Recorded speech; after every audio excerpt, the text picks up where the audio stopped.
NSP OTR registration কৰাৰ পিছত যেহেতু আপোনালোকৰ আধাৰ EKYC কৰিব লাগে তো আপোনালোকে NSP আধাৰ EKYC টো কেনেকৈ নিজৰ মোবাইলতে কৰিব পাৰিব তাৰ বিষয়ে আজি এই ভিডিঅ'ত মই আপোনালোকক দেখাম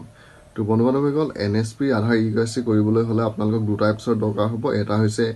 আধাৰ ফেচ আৰডি আৰু দুই নম্বৰটো হৈছে NSP OTR আৰু এই এপছ দুটা আপোনালোকে গুগল প্লে ষ্টৰৰ পৰা ডাউনলোড কৰি ল'ব পাৰিব আৰু এই এপছ দুটা ডাউনলোড কৰাৰ পিছত আপোনালোকৰ যোনটো OTR নাম্বাৰ হয় সেই OTR নাম্বাৰটো দি আপোনালোকে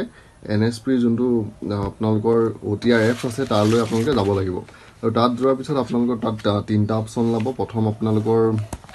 লগইনৰ অপচন লাব আৰু সেকেন্ড আপোনালোকৰ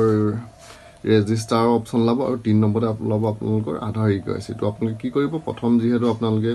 OTR টো ৰেজিষ্ট্ৰেচন কৰিলে ৰেজিষ্ট্ৰেচন কৰাৰ পিছত আপোনালোকে আধাৰ EKYC কৰিব লাগিব তো আপোনালোকে আপোনালোক তিন নম্বৰটো ক্লিক কৰিব আৰু তিন নম্বৰটো ক্লিক কৰাৰ পিছত আপোনালোকে কি কৰিব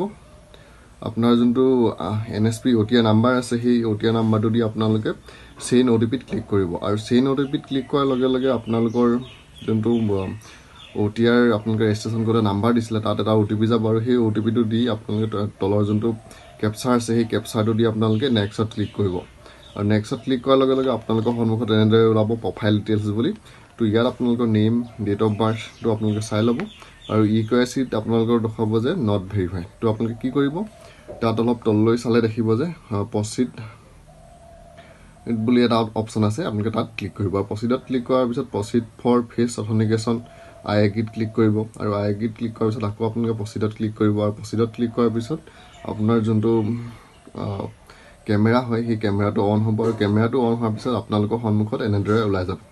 তো ইয়াত আপোনালোকে কি কৰিব নিজৰ ফেচটো দি আপোনালোকে আপোনাৰ যোনটো আধাৰ EKYC হয় সেইটো আপোনালোকে ইয়াত কৰিব লাগিব তো ইয়াত আপোনালোকৰ 3 পৰা 4 সেকেন্ড মান সময় ল'ব আৰু ইয়াত আপোনালোকৰ KYC টো সম্পূৰ্ণ হোৱাৰ পিছত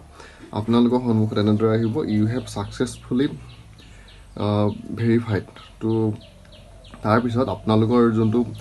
OTR ৰেজিষ্ট্ৰেচন কৰোতে মোবাইল নাম্বাৰ দিছিলে সেই মোবাইল নাম্বাৰটোত আপোনালোকৰ পাছপোৰ্ট যাব আৰু সেই পাছপোৰ্টটো দি আপোনালোকে পিছত